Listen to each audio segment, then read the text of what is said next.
जैसे ही मोमो अपनी पावर से फाइट बैक करने वाली होती है, एक आदमी उसके हाथ पकड़ लेता है। बैलेंस बिगड़ने से मोमो सीधा पानी में गिर जाती है। वीक और लाइट हेडेड फील करते हुए वो स्ट्रगल कर रही होती है, लेकिन तभी कुछ अजीब होता है। पूरा हॉट स्प्रिंग कोलैप्स हो जाता है, सारे गुंडे गिर जाते हैं और मोमो बच जाती है। मोमो सोच रही होती है कि ये हुआ कैसे। तभी वो टर्बो ग्रैनी को देखती है, जो मस्त शॉक कर रही होती है कि जैसे कुछ हुआ ही ना हो। टर्बो ग्रैनी कैजुअल टोन में, हाँ हाँ, मैं तुम्हारे बैग में छुप कर आ गई थी, सोचा फ्री में बात एंजॉय कर लूँगी। हॉट स्प्रिंग गिरने की आवाज़ सुनकर चैम्बर ऑफ कॉमर्स आ जाते हैं और वो इन गुंडों को कीटो फैमिली के मर्द रिकॉग्नाइज कर लेते हैं। उन्हें लगता है यही लोग रिस्पॉन्सिबल हैं डिस्ट्रक्शन के लिए। सब कीटो फैमिली के मर्द भाग जाते हैं और चैम्बर ऑफ कॉमर्स उनके पीछे लग जाता है। मोमो और टर्बो ग्रैनी चुपके से निकल जाते हैं। मोमो टर्बो ग्रैनी को कहती है, थैंक्स टर्बो ग्रैनी, तुम्हारी वजह से मैं बच गई। टर्बो ग्रैनी कहती है, अरे मेरी वजह से नहीं, ये जो वेसल मैं यूज़ कर रही हूँ वो काफ़ी स्पेशल है। मोमो पूछती है कि क्या टर्बो ग्रैनी ने जीजी के घर में कुछ पैरानॉर्मल फील किया। तभी वो वार्निंग देती है, वो जगह डेंजरस है, पूरी तरह से खून में भीगी हुई। इस बीच जीजी और ओकारुन एक हिडन रूम फाइंड करते हैं। ओकारुन सजेस्ट करता है कि मोमो के आने तक वेट करें। तभी डोरबेल बजती है। जीजी सोचता है कि मोमो आई है, लेकिन दरवाज़ा खोलते ही फीमेल कीटो फैमिली मेंबर्स सामने खड़ी होती हैं। वो लोग आराम से बैठ जाते हैं और उन्हें अपनी प्रॉब्लम शेयर करते हैं। उन्हें नेबर्स की इंसल्ट पसंद नहीं। हेड कीटो कहती है, जीजी याद है ना, हमने तुम्हें फ्री स्टे दिया जब तुम्हारे पेरेंट्स हॉस्पिटल में थे। वो कार्टून कंफ्यूज होता है और जीजी से पूछता है, ये लोग कौन हैं? जीजी बताता है, ये मेरे लैंडलॉर्ड्स हैं, कीटो फैमिली। तभी हेड कीटो कैजुअली पूछती है, और कोई स्पिरिट मीडियम हायर करने का प्लान है क्या? जीजी डिनाई करता है, लेकिन वो शॉटगन निकाल के एक थिन थ्रेड देती है। जीजी नर्वस में, गन पॉइंट करना क्राइम है, लाइसेंस हो या ना हो। तभी मेल कीटोस आ जाते हैं, पुलिस ऑफिसर तुसुरु के साथ, जिसने उनकी हेल्प की होती है। एस्केप करने में वो लोग ओकारुन पर डाउट करते हैं और एक टेस्ट लेते हैं कि जीजी का फेवरेट सॉकर टीम क्या है। ओकारुन स्मार्टली आंसर कर देता है, पोस्टर से हिंट लेकर। टेंशन थोड़ा कम होता है, लेकिन तभी नाकी पकड़ लेती है कि जीजी झूठ बोल रहा है। इसी वक्त मोमो सुचिनो श्राइन पर पहुंचती है, जहां प्राइस्ट वियर्ड पोजेस प्रैक्टिस कर रहा होता है ब्यूट्यूबर बनने के लिए। मोमो एक्साइटेड होती है सुचिनो को देखने के लिए, पर वो सिर्फ स्नेक की सेड स्किन निकलती है। प्राइस्ट पूरा लेजेंड एक्सप्लेन करता है और मोमो सजेस्ट करती है कि अपनी स्टोरी अपलोड करे, वायरल हो जाएगा। मोमो वापस जीजी के घर आती है, लेकिन शॉक हो जाती है जब देखती है कि जीजी और ओकारुन की पिटाई हुई है और वो ज़मीन पे पड़े हैं। कीटो फैमिली उसका इंतज़ार कर रही होती है। हेड कीटो स्माइल करती है, अब सब ऑफरिंग्स यही हैं। फाइट शुरू होती है। मोमो रेजिस्ट करती है, लेकिन एक heavy blow use hidden room में गिरा देता है। हेड कीटो रिवील करती है कि ये घर जनरेशन से अल्टर है सुचिनोको के लिए, और ये लोग ऑफरिंग्स करते हैं ताकि वोल्केनो इरप्ट ना हो। मोमो शॉक में है और रियलाइज़ करती है जीजी के पेरेंट्स के साथ क्या हुआ था। मोमो क्विकसैंड में डूब रही होती है। ओकारुन और जीजी उसे बचाने की कोशिश करते हैं, लेकिन सब लोग गिरते हुए डिसेंड करते हैं एक क्रीपी लेयर में। तभी एक्चुअल सुचिनोको दिखता है, जो असल में एक मंगोलियन डेथ वॉर्म की कुरागारी होता है। कीटो फैमिली फिर भी सेक्रीफाइस करने की कोशिश करती है, लेकिन क्रिएचर उन्हें भी खा जाता है। मोमो, ओकारुन और जीजी जान बचाने के लिए एक घर में घुस जाते हैं, लेकिन सिचुएशन बहुत बिगड़ जाती है। जीजी पीछे मुड़ता है और देखता है ओकारुन टर्बो ग्रैनी के फॉर्म में आ गया है और वो अनकंट्रोल्ड हो गया है। एपिसोड शुरू होता है जब जीजी को लगता है कि ओकारुन कुछ ज़्यादा ही वियर्ड बिहेव कर रहा है। सडनली जीजी फील करता है कि कुछ गलत है और बिना टाइम वेस्ट किए वो मोमो और ओकारुन दोनों को ड्रैग करके साइड ले जाता है। और सही गैस, सुचिनोको वहीं से पास होने वाला था। यहीं जीजी को समझ आता है कि सुचिनोको साउंड डिटेक्ट करके मूव कर रहा है, लेकिन सिचुएशन और भी डेंजरस हो जाती है जब ओकारुन अपने हाथ में सीजर लेकर अपने आप को हट करने लगता है। जीजी तुरंत रिएक्ट करता है और ओकारुन को रोक लेता है, लेकिन यहाँ उसके दिमाग में एक पेनफुल फ्लैशबैक ट्रिगर होता है। उसे याद आता है कि जब उसकी मॉम ने भी ऐसे ही सुसाइडल थॉट्स एक्सप्रेस किए थे, तब उसने अपनी मॉम और डैड दोनों को सुसाइडल करने से रोका था, लेकिन उस मेमोरी का भार अब भी उसके दिल पर है। वहीं दूसरी तरफ मोमो भी अपना कंट्रोल लूज कर रही होती है। वो ग्लास सेट उठाकर अपने आप को मारने की कोशिश करती है, लेकिन टर्बो ग्रैनी ड्रामेटिक एंट्री मारते हुए बीच में आ जाती है और मोमो बची रहती है। टर्बो ग्रैनी भी शॉक होती है कि ये क्या हो रहा है।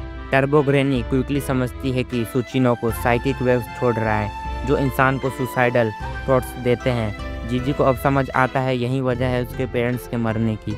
जीजी कंफ्यूज में, फिर मैं क्यों नहीं अफेक्ट हो रहा हूँ, वो टर्बो ग्रैनी से पूछता है, पर आंसर मिलने से पहले मोमो उस पर अटैक कर देती है। जीजी के पास अब कोई ऑप्शन नहीं बचता। वो मोमो, ओकारुन और टर्बो ग्रैनी को लिफ्ट करके क्रेजी चेस सीक्वेंस शुरू कर देता है, सुचिनो को उनके पीछे। वो बाहर तक भागता है और वहाँ उसका फेस ऑफ होता है किसी और के साथ, the evil spirit. Evil spirit सामने फ्लोट कर रहा होता है और सडनली मोमो और ओकारुन दोनों नॉर्मल हो जाते हैं। टर्बो ग्रैनी तुरंत वार्निंग देती है, आंखों में मत देखना, ये है एविल आई, जो इंसान को अपनी आंखों से सुसाइडल करने पर मजबूर कर देता है। अब सिचुएशन इंसेन है। सुचिनोको और एविल आई एक दूसरे के अगेंस्ट खड़े हैं और ओकारुन मौका देख के टर्बो ग्रैनी फॉर्म लेकर सुचिनोको पर अटैक कर देता है। एक पावरफुल जंप के साथ ओकारुन सुचिनोको का सर काट देता है, पर ये क्या, वो रीजनरेट करके वापस फाइट शुरू कर देता है। जीजी और मोमो भाग रहे हैं और जीजी गुस्से में एविल आई से पूछता है, क्या तुम मेरी पेरेंट्स की डेथ की रिस्पॉन्सिबल हो? एविल आई आंखों से कांटेक्ट बनाता है और अपने ट्रेजिक पास्ट दिखा देता है। एक छोटा बच्चा जो कभी बाहर खेल नहीं पाया, जिसे सेक्रीफाइस के लिए बंद कर दिया गया, और कैसे वो सालों तक एक स्पिरिट बन के रहता रहा जब कीटो फैमिली लोगों को सेक्रीफाइस करते रहे। इसी पेन ने उसको एक एविल आई बना दिया। जीजी इमोशनल ब्रेकडाउन के बाद डिसाइड करता है वो एविल आई को हर्ट नहीं करेगा, बल्कि उसे समझाएगा, मैं तुम्हारे साथ खेलूँगा जैसे तुम चाहते थे। लेकिन यही गलती बन जाती है। एविल आई इस प्रॉमिस को यूज़ करके जीजी के बॉडी को अपना वेसल बना लेता है। जीजी पेन में चिल्लाता है। मोमो हेल्पलेसली देखती है। सुचिनो को अटैक करने आता है, पर एविल आई जीजी कॉम्बो उसे इजीली काउंटर करता है। एविल आई कहता है, अब मैं इंसानों को मिटा दूंगा।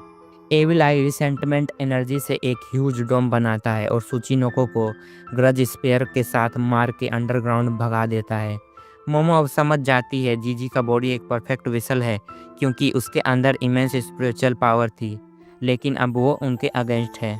एविल आई मोमो पर ग्रज बॉल से अटैक करता है, पर लास्ट सेकंड ओकारुन बीच में आ जाता है और गुस्से से कहता है, मोमो को हाथ लगाने की हिम्मत मत कर। सीन स्टार्ट होता है जब ओकारुन ने एविल आई को रोक दिया मोमो पर अटैक करने से। ग्रज बॉल फेल हो गया, लेकिन सिचुएशन अब भी डेंजरस है। ओकारुन तुरंत मोमो को लेकर लेयर के टॉप की तरफ भागता है। वह मोमो को अलर्ट करता है कि सुचिनो को पूरे लेयर को वेनम से फ्लूड करने वाला है और वो अंडरग्राउंड छुपकर अटैक करेगा।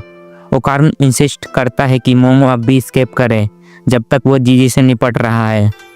ओकारुन सीरियस मूड में, मोमो तुम यहाँ से जाओ, मैं संभाल लूँगा। मोमो हेजिटेट होके कहती है, नहीं ओकारुन, मैं तुम्हें अकेला छोड़ के नहीं जा सकती। ओकारुन बोलता है, मुझ पर भरोसा रखो, तुम ज़रूर वापस आना। मोमो फाइनली कन्विंस हो जाती है और वादा करती है कि वो लौट कर ज़रूर आएगी।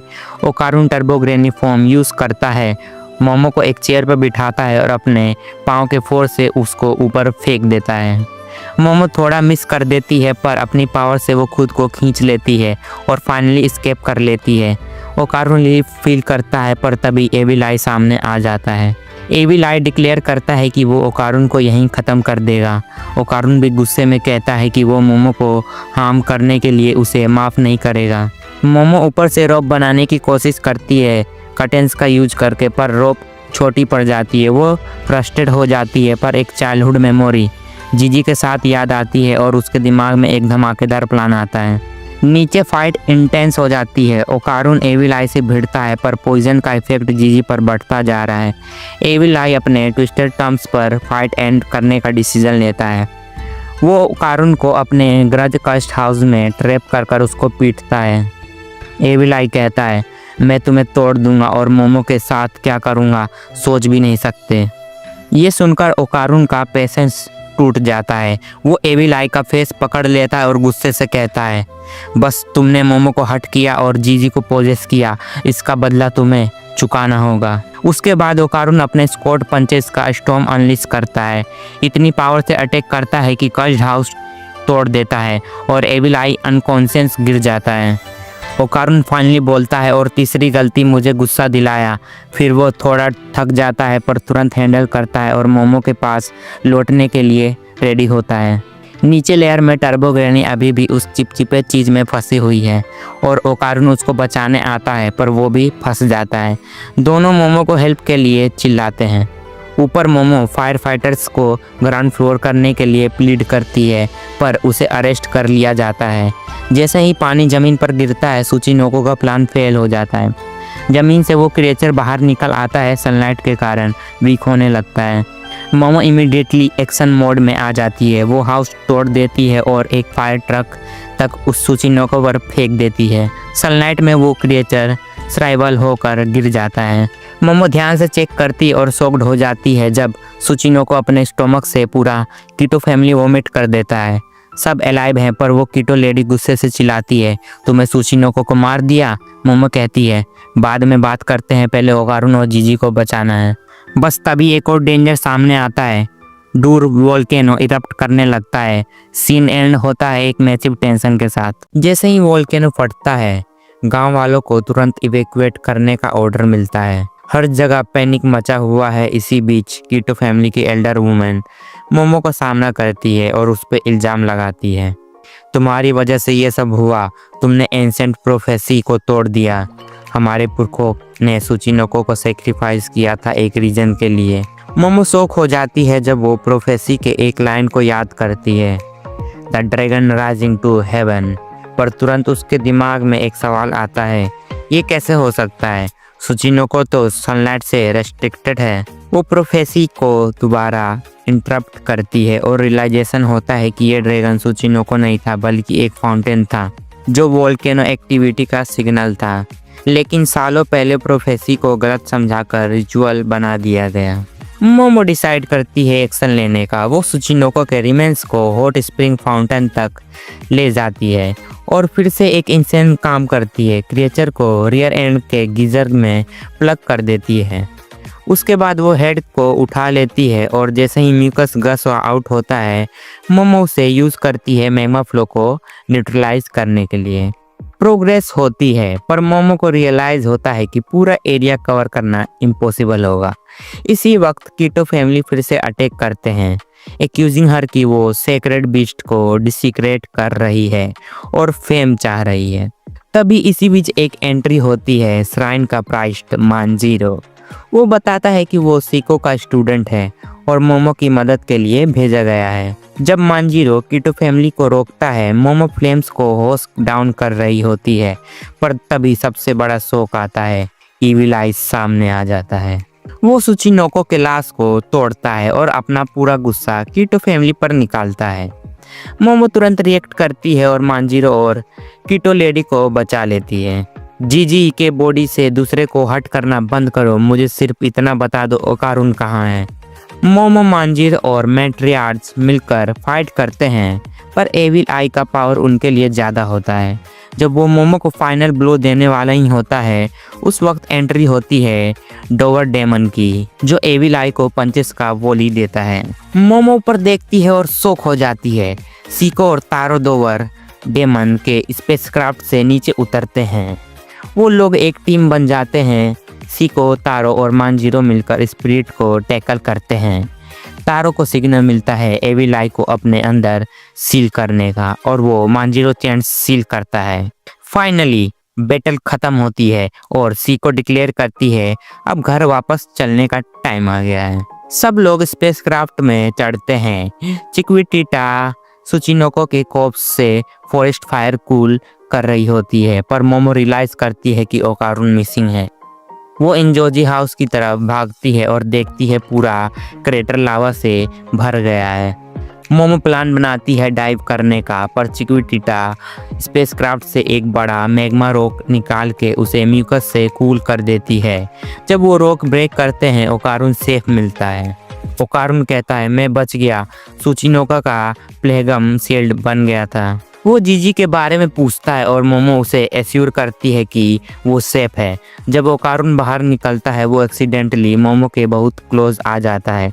ऑकवर्ड मोमेंट होता है पर मोमो उसे हक कर लेती है। वो कन्फेस करती है मुझे बहुत रिग्रेट है कि मैं तुम तक टाइम पर नहीं पहुंच पाई, पर मैं इतनी रिलीव्ड हूँ कि तुम जिंदा हो। आयासे हाउस में मोमो, सीको और मांजीरो मिलकर शुरू करते हैं एक इंटेंस एक्सोर्सिज्म रिचुअल। टारगेट है जीजी, यानी कि वो अभी भी तारो के बॉडी के अंदर है, लेकिन जितनी भी कोशिश करते हैं एविल आई उनका मजाक उड़ाता है। बेकार है तुम्हारा अटेम्प्ट, मैं यहीं रहूंगा। उसकी हॉन्टिंग आवाज उन सब के होप को तोड़ देती है। एक्सोर्सिज्म के बाद सब लोग थोड़ा नॉर्मल होने की कोशिश करते हैं।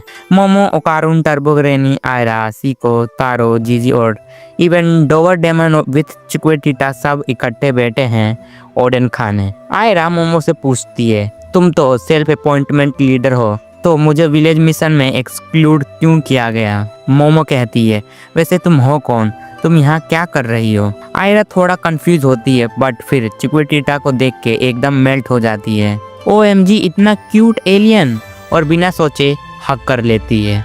डोवर डेमन, मैं अर्थ पर इसलिए वापस आया क्योंकि जिस काऊ का एक्सचेंज किया था वो मिल्क नहीं देती थी और मेरे प्लानेट में वो जिंदा नहीं रह पाती।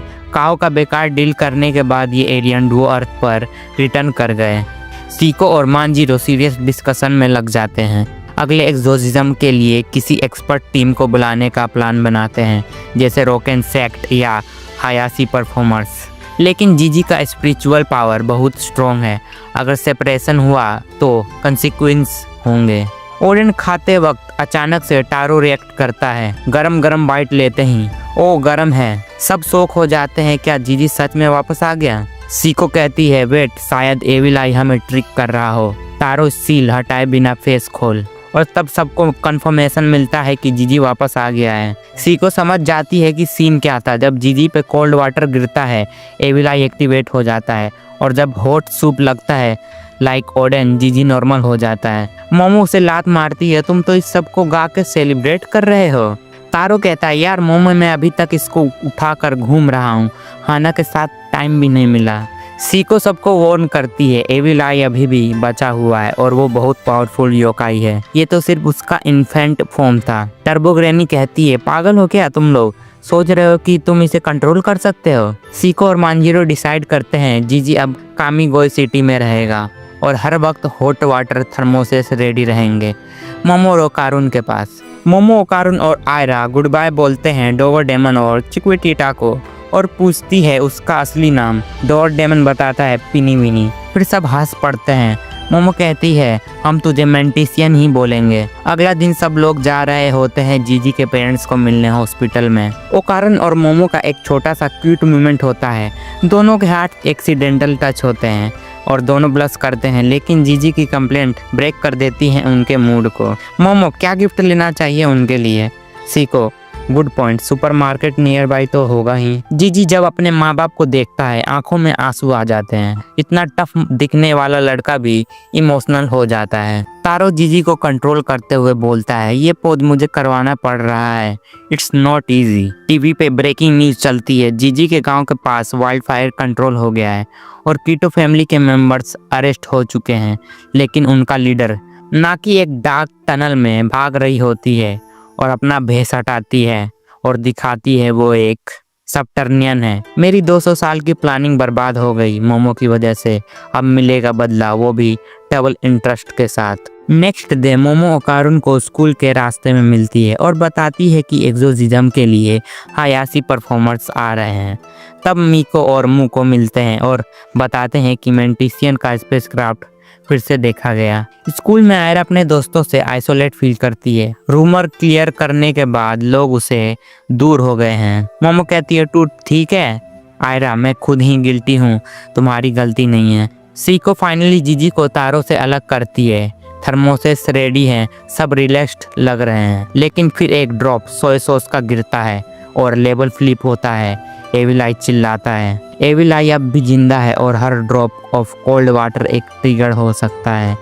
जीजी के हाथ से कंट्रोल निकलता है पर मोमो तुरंत रिएक्ट करती है उसे हॉट वाटर स्प्लैश कर कर वापस नॉर्मल लाती है।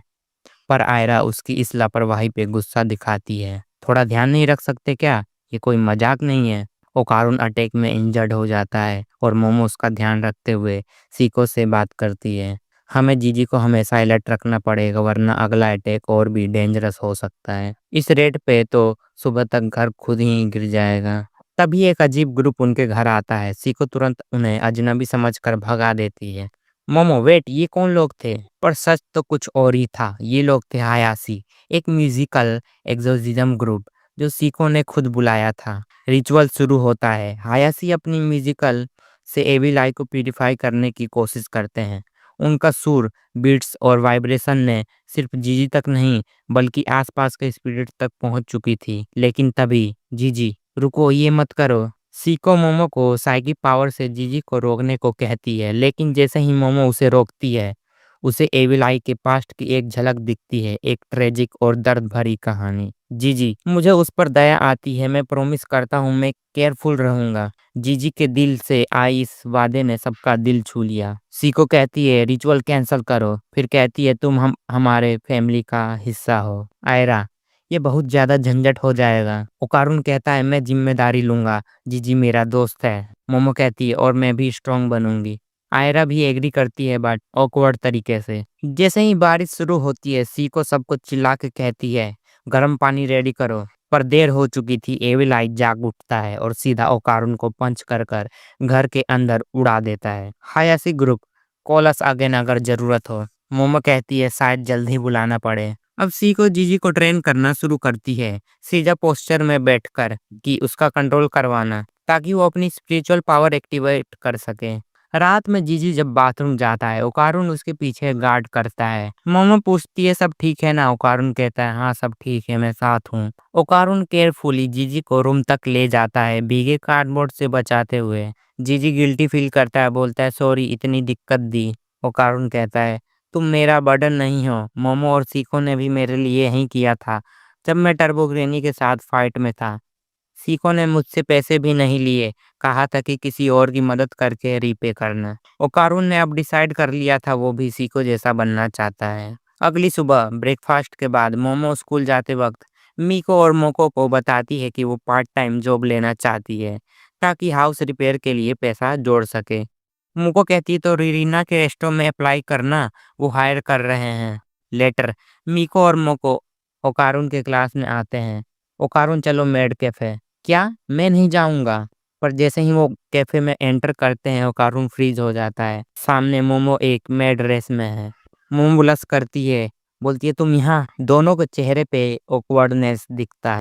स्टोरी शुरू होती है मोय मोय कीको हो कैफे से, जहाँ ओकारुन, मिको और मोको एक टेबल बैठे हैं और गेस करो मोमो उनकी वेट्रेस निकलती है।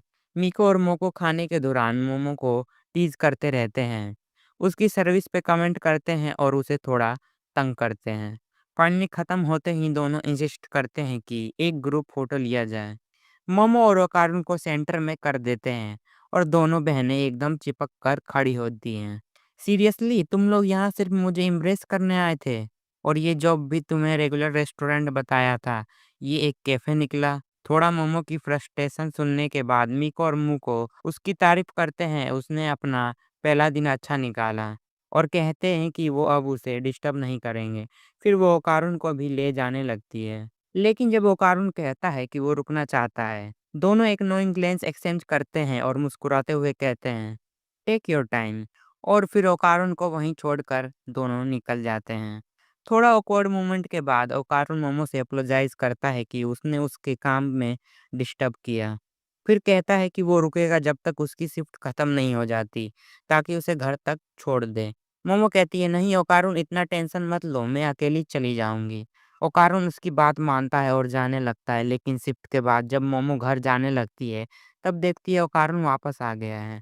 मैं चाहता हूँ कि तुम अकेली रात में मत चलो।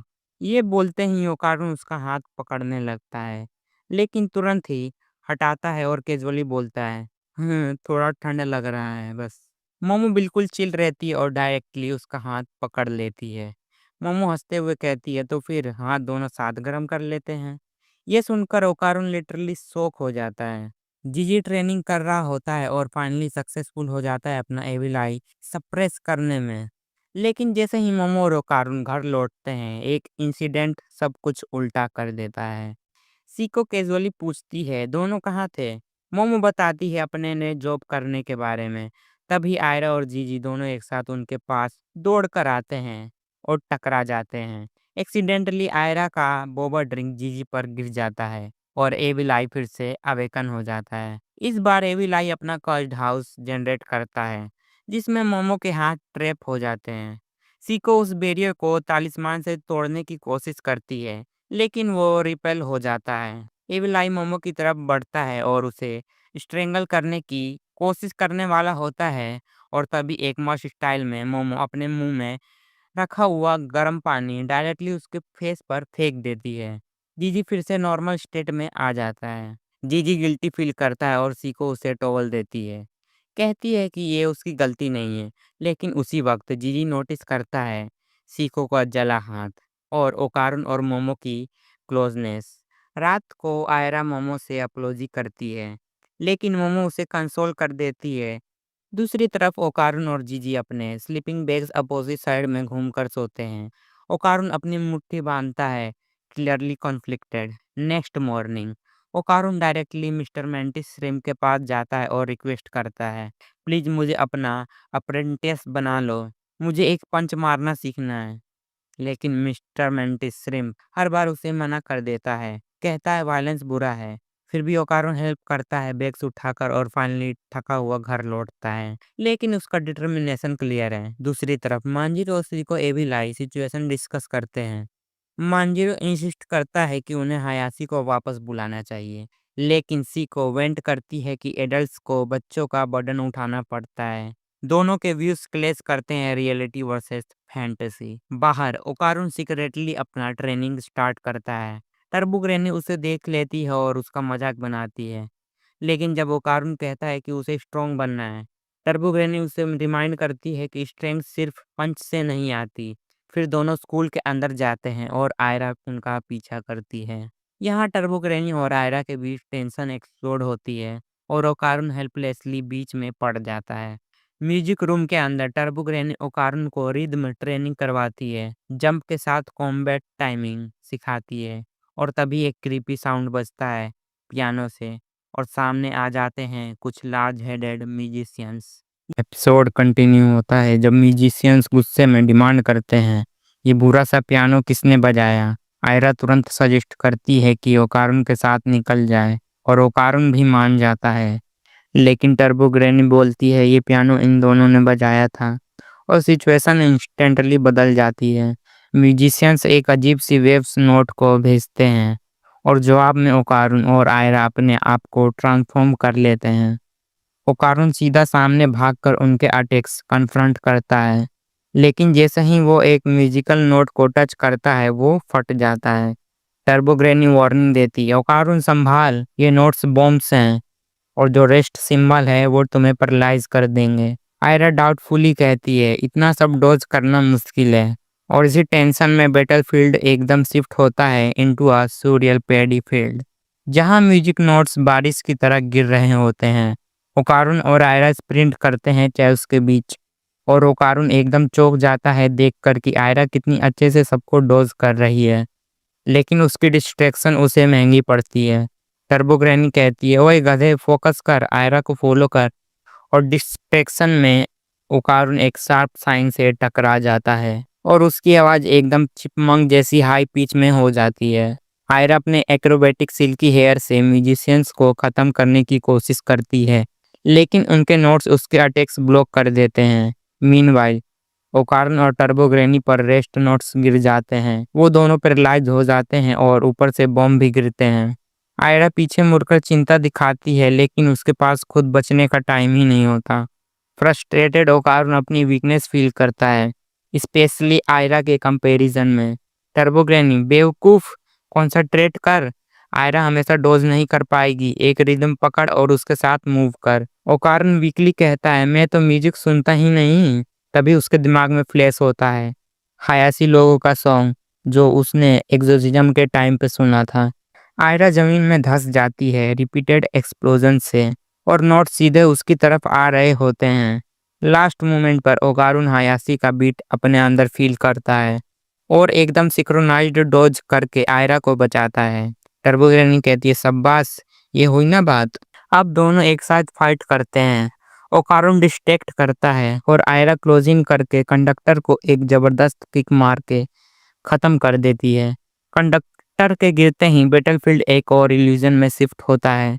अब एक ओपेरा हॉल, वहां 4 जायंट मॉन्स्टर आते हैं और उनके अंदर से डजन्स ऑफ कोरस मेंबर्स निकलते हैं। आयरा अपने सिल्की हेयर को एक जायंट के सिर पर लपेट कर तीनों को खींच लेती है, लेकिन दूसरे जायंट्स के अटैक उन्हें टारगेट करते हैं और वो जायंट खुद ही हिट हो जाता है हवा में होते हुए। वो कारून को किक करके अलग भेज देती है। आयरा, तुम म्यूजिशियंस को खत्म करो और ये जायंट मुझे दे दो। आयरा मेमोरी फ्लैश के थ्रू अपने आयासे हाउस के मोमेंट को याद करके और ज्यादा मोटिवेटेड हो जाती है। उसके सिल्की हेयर का कंट्रोल देखकर जायंट्स एक दूसरे को ही हिट कर देते हैं और फाइनली वो एक जायंट का सिर पूरा रैप करके नीचे खींच लेती है और अपनी मोमेंटम से लास्ट जायंट को तोड़ देती है विथ अ किलर किक। उधर ओकारुन कोरस आर्मी डोज करता है और म्यूजिशियन तक क्लोज इन करता है। ओकारुन सोचता है, 5 म्यूजिशियंस, लेकिन मैं तो सिर्फ 2 बार ऑल आउट कर सकता हूँ। तभी उसे याद आता है टर्बो रेनी की बात, एक बीट में 5 एक्शन पॉसिबल हैं। टर्बो स्पीड से ओकारुन 5 सक्सेसिव हेडबट्स देता है। एकदम आफ्टर मेजेस क्रिएट होते हैं और सारे म्यूजिशियंस खत्म हो जाते हैं। इल्यूजन ब्रेक होता है और तीनों क्लासरूम में लौट जाते हैं।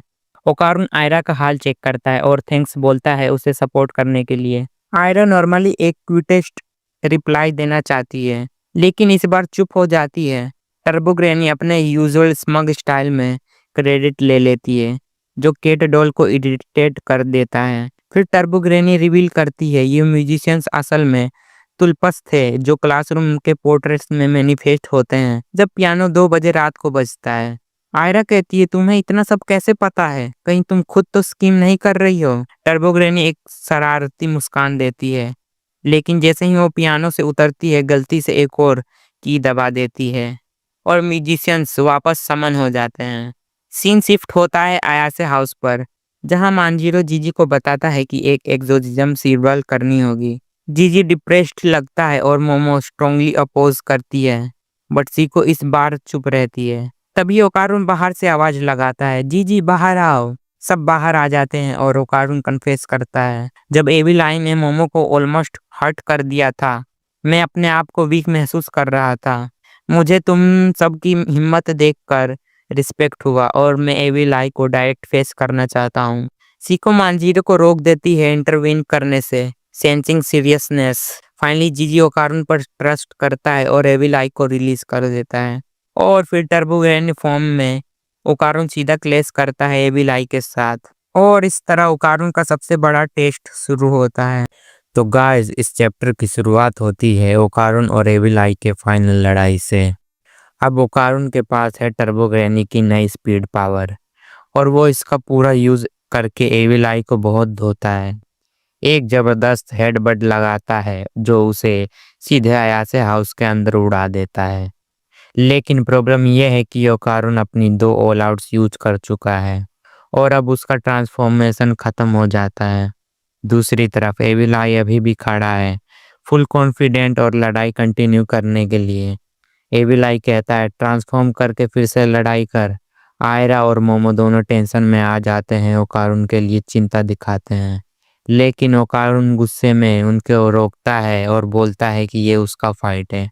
टर्बोग्रेनी वो नोटिस करती है कि ओकारुन का शरीर एक्चुअली डर के मारे कांप रहा है जब एविल आई धीरे धीरे उसकी तरफ बढ़ता है। फिर एविल आई उसे मजबूर करता है फाइट कंटिन्यू करने के लिए, लेकिन ओकारुन का जवाब सबको शॉक कर देता है। ओकारुन कहता है, नहीं, तुम मुझसे कमजोर हो।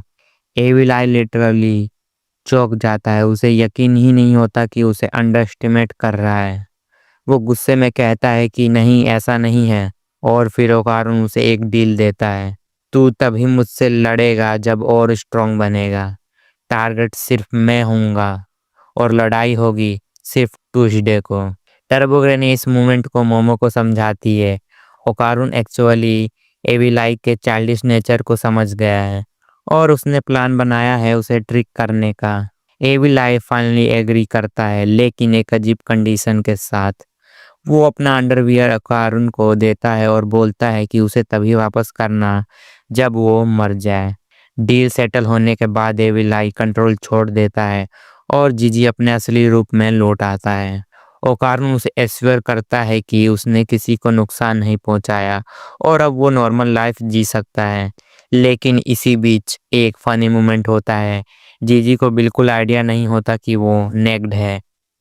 मोमो, आयरा और ओहाना अपनी आंखों को डाइवर्ट कर लेते हैं और सीको कैजुअली उसके प्राइवेट्स पे कमेंट कर देती है। बाद में मांजिरो वो कल्ट अंडरवेयर ले जाता है श्राइन में ताकि उसे प्रॉपरली सील कर सकें।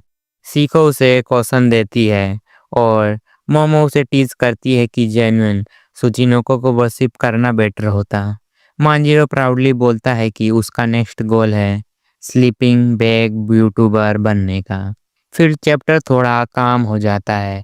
जीजी के पेरेंट्स सीको को थैंक्स करते हैं, लेकिन सीको गिल्टी फील करती है कि उसके घर का एनवायरनमेंट जीजी के लिए ठीक नहीं था।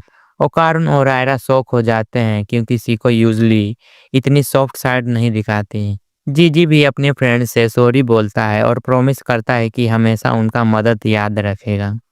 मोमो ग्रेटिट्यूड एक्सप्रेस करती है और ओकारुन कैजुअली बोलता है कल मिलते हैं। मोमो को ये बोरिंग लगता है और वो इंसिस्ट करती है कि उसने कुछ सिंसियर बोलना चाहिए था। इस वजह से उसकी आयरा के साथ थोड़ी नोकझोंक हो जाती है। गेस्ट्स के छोड़ने के बाद सीको प्रपोज करती है कि वो लोग बाथ हाउस चलते हैं क्योंकि घर की कंडीशन के सामना करना मुश्किल है। मोमो और टर्बोग्रेनी एक्साइटेड हो जाते हैं। बाथ हाउस से लौटने के बाद भी उनका घर टूटी फूटी हालत में होता है, लेकिन जैसे ही वो कंप्लेन कर रहे होते हैं एक एलियन उनके घर के सामने दिखाई देता है और बिना सोचे समझे मोमो और सीको उसे एक किक मार के उड़ा देते हैं। थोड़ी देर बाद ओकारुन और आयरा और मिस्टर मेंटिस श्रिम्प के साथ आते हैं और वो इंट्रोड्यूस करता है कि ल्यूड्रिस को एक कंस्ट्रक्शन स्पेशलिस्ट, वही एलियन जिसे अभी थोड़ी देर पहले किक मार के उड़ा दिया गया था। मोमो सॉरी बोलती है, लेकिन ल्यूड्रिस क्लियरली एनॉयड होता है।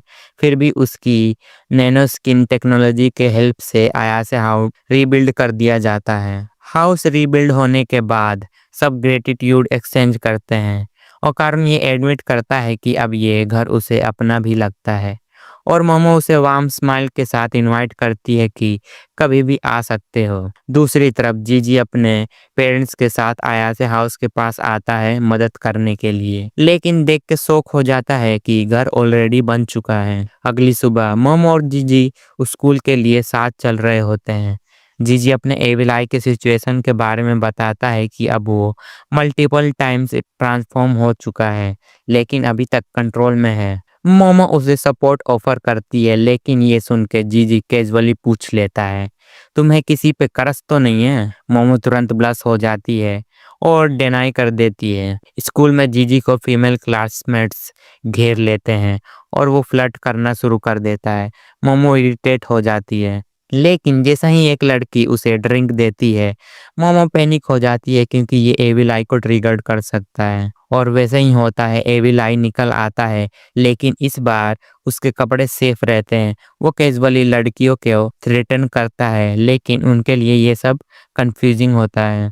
मोमो उसे रोकने की कोशिश करती है और इंसिस्ट करती है कि जीजी को कंट्रोल वापस करे, लेकिन वो मना कर देता है। बाकी लड़कियां उनकी बात को फ्लर्ट जैसा समझ लेती हैं, जिस पे मोमो और भी एम्बैरेस्ड फील करती है।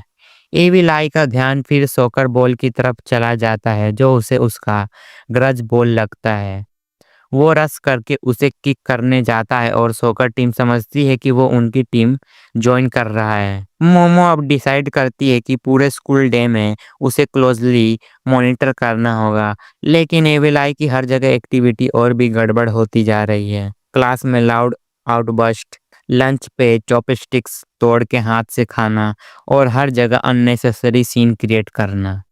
चैप्टर के एंड में मोमो और उसके दोस्त अपार्टमेंट कॉम्प्लेक्स घोस्ट के बारे में बात करते हैं, एक मिस्टीरियस गोल्डन बॉल। इस एपिसोड की शुरुआत होती है ओकारुन के क्लास में, जहां वो क्विटली अपनी किताब पढ़ रहा होता है। लेकिन तभी एक स्टूडेंट जो पहले दिन से उसका पीछा कर रहा था, फाइनली उसका अटेंशन खींचने की कोशिश करता है। शुरुआत में ओकारुन इग्नोर करता है, पर जब वो लड़का सीधा आकर उसे इनेमी बुलाता है, ओकारुन हैरान हो जाता है। इनेमी मतलब क्यों? तुम मुझसे बात करना क्यों चाहते हो? क्लासमेट सीधे पॉइंट पे आता है और पूछता है, तुम इतने अपीलिंग कैसे हो? मोमो और आयरा दोनों तुम्हारे साथ इतना फ्रेंडली क्यों हैं? ओकारुन डिनाई करता है, ऐसा कुछ नहीं है, तुम गलत समझ रहे हो। उन दोनों की मेरे लिए वैसी फीलिंग्स नहीं है। कन्वर्सेशन और ऑकवर्ड होती जाती है। तभी क्लासरूम का एटमॉस्फेयर एकदम बदल जाता है। मोमो एकदम से अंदर घुसती है, फुल एक्साइटमेंट के साथ चिल्लाते हुए, ओकारुन मुझे तुम्हारा दूसरा गोल्डन बॉल मिल गया। ओकारुन बोलता है, चुप रहो, यहाँ मत बोलो ये सब। क्लासमेट डिसबिलीव में मोमो और ओकारुन के इस इंटरेक्शन को देख के कंफ्यूज हो जाते हैं। मोमो पोलाइटली उसे इंटरप्ट करने के लिए सॉरी बोलती है। सॉरी तुम ओकारुन से बात कर रहे थे ना? वैसे क्या तुम दोनों फ्रेंड्स हो? क्लासमेट बोलता है, हाँ एक तरीके से। मोमो की आंखों में जेन्युइन खुशी देखकर ओकारुन का क्लासमेट और भी ऑकवर्ड हो जाता है। ओकारुन जल्दी से सिचुएशन कंट्रोल करने के लिए बोलता है कि चलो बाहर बात करते हैं। लेकिन उस लड़के के दिमाग में अलग ही थ्योरी चल रही होती है। उसे लगता है मोमो का बोल्ड शब्दों का मतलब है कि लड़कियों को अट्रैक्ट करने के लिए ऐसे शॉकिंग वर्ड्स यूज करने चाहिए। तभी क्लास की एक स्टूडेंट मोमो को टोक देती है, मोमो प्लीज इस क्लासरूम में मत आया करो, तुम हमें डिस्टर्ब करती हो। मोमो नर्वसली कहती है, ओके मैं ध्यान रखूंगी। ओकार्न और मोमो बाहर निकलने लगते हैं, पर क्लास की वो स्टूडेंट सिचुएशन गलत समझकर कहती है, ओकारुन तुम्हें उसकी बात मानने की जरूरत नहीं है। ये बात सुनते ही मोमो गुस्से में आ जाती है। दोनों के बीच हीटेड आर्गुमेंट हो जाता है। और तो और ओकारुन का क्लासमेट अपनी नई थ्योरी टेस्ट करने के लिए एक डर्टी जोक मार देता है, जिससे सिचुएशन और ज़्यादा awkward बन जाती है। मोमो और ओकारुन उस अपार्टमेंट कॉम्प्लेक्स में पहुंच जाते हैं, जहां उन्हें मिसिंग गोल्डन बॉल होने का शक है। रास्ते में वो क्लासरूम इंसिडेंट डिस्कस करते हैं। मोमो कैजुअली बोलती है, सिंपल है, तुम अब पॉपुलर हो गए हो। ओकारुन ऑब्वियसली फ्रस्ट्रेटेड हो जाता है और मोमो उसका रिएक्शन देख के हंसने लगती है। पर पीछे पीछे वही क्लासमेट सीक्रेटली उनका पीछा कर रहा होता है, लेकिन छुपने में फेल हो जाता है जब एक पेंट कैन गलती से गिर जाता है। उसको कवर अप करने के पहले ही वो अचानक हवा में लिफ्ट होकर सीधा मोमो की तरफ फेंका जाता है। उसके दिमाग में एक ही ख्याल, शायद अब लिप्स टच हो जाएं। पर ओकारुन तुरंत मोमो को पुश करता है और इस मोमेंट में वो अपना मिसिंग गोल्डन बॉल देख लेता है, जो वहीं आसपास फ्लोट कर रहा होता है। मोमो अपनी साइकिक पावर यूज करके उसे पकड़ने की कोशिश करती है, लेकिन वो गोल्डन बॉल रेसिस्ट करके दूर भाग जाता है। चेस शुरू होती है, पर एंटिटी उन्हें इजीली चैलेंज कर रही होती है। एक मोमेंट पे तो इनविजिबल फोर्स ओकारुन के क्लासमेट को बिल्डिंग से गिरा देता है, लेकिन मोमो और ओकारुन उसे बचा लेते हैं। ये लड़का अब डिसाइड करता है कि वो हेल्प करेगा। वो चार्ज करके इनविजिबल एंटिटी पर जाता है और सीधा उनके अंदर से निकल जाता है। तभी उसे एक इंसाइट मिलती है।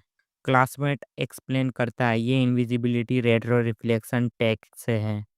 अगर 3 एंगल से देखो तो एंटिटी दिखेगी। मोमो सेंट को यूज करके बिल्डिंग के साइड से साइकिक लीप लेती है और फाइनली एंटिटी को पकड़ लेती है। ओकार्न फुल स्पीड से अटैक करता है और उसे बिल्डिंग से बाहर उड़ा देता है। क्लासमेट प्राउडली अपना साईफाई थ्योरी एक्सप्लेन करता है और मोमो इम्प्रेस्ड होकर उसकी तारीफ करती है। लेकिन नेक्स्ट ही सेकंड सब स्पीचलेस हो जाते हैं। जब वो नीचे देखते हैं तो एंटिटी का असली रूप रिवील होता है। ओकारुन कहता है, ये काइजू है। और सबसे बड़ी शौक तब मिलती है जब वो मॉन्स्टर इनलार्ज होके सीधा उनके सामने क्लासरूम के वॉल के गैप से झांकता है। सीन यहीं एक मैसिव क्लिफहैंगर पे एंड होता है। जैसे ही वो ह्यूज काइजू उनके पीछे लगता है, मोमो, कारुन और एक क्लासमेट घबरा कर भागने लगते हैं। अचानक उन्हें स्काई का डार्क होना दिखाई देता है और तभी उन्हें समझ आता है कि ये एक मॉन्स्टर असल में एक एलियन है। उधर रायरा को समझ आता है कि वो एक पॉकेट डायमेंशन के अंदर है और इसका मतलब सिंपल है, एक एलियन नियर बाई है। तभी उसके सामने आता है जीजी। जीजी बोलता है, ये सब मेरी वजह से हो रहा है क्या? आयरा, नहीं, ये तेरा फॉल्ट नहीं है, चल मोमो से मिलते हैं। दोनों एक साथ भागते हैं और रास्ते में मोमो, ओकारुन और क्लासमेट से टकरा जाते हैं। मोमो बोलती है, रन, काइजू सीधा इधर आ रहा है। आयरा और जीजी शॉक में रह जाते हैं। इस भगदड़ में एक क्लासमेट गिर जाता है और काइजू उसके ऊपर पैर रखने आता है, लेकिन लास्ट सेकंड पे मोमो, आयरा और ओकारुन के एक साथ उसकी जान बचा लेते हैं। मोमो बोलती है, जीजी इसे मेरे घर ले जा, यहाँ सेफ होगा, हम लोग मॉन्स्टर को रोकेंगे। लेकिन यहीं पे एक टेंशन फिर से शुरू होती है। आयरा बोलती है, क्या तुम ही हमेशा लीडर बनोगी? लीडर मैं हूँ। उसके कहने पर जीजी क्लासमेट को ले जाता है। आयरा अपने एक्रोबेटिक सिल्की फॉर्म में ट्रांसफॉर्म होती है और अपने लंबी हेयर से मॉन्स्टर पर अटैक करती है, लेकिन काइजू पर कोई स्क्रैच तक नहीं आता। मोमो समझ गई, यह पहले इनविजिबल स्पीड टाइप था और अब ग्रो होके पावर टाइप बन गया है। इसके मिली अटैक्स ही इसकी स्ट्रेंथ को बूस्ट करते हैं। आयरा मॉन्स्टर के सर को हेयर से पकड़ के नीचे गिराने की कोशिश करती है, पर काइजू बैलेंस बना लेता है और अपनी हॉर्न से एक इलेक्ट्रिकल बीम निकालता है। फिर सबको कवर लेना पड़ता है। फिर आयरा अपनी हेयर से एक कार उठाकर काइजू के सर पे मार देती है। मम बोलती है, नाइस शॉट आयरा। आयरा बोलती है, तुम उसके लेग्स टारगेट करो और मुझे लीडर कहना मत भूलना। मोमो साइकिक पावर से एक और कार लिफ्ट करके मॉन्स्टर के लेग्स पे फेंकती है। काइजू गिरता है पर तुरंत अपनी टेल से मोमो और ओकारुन को स्वीप कर देता है।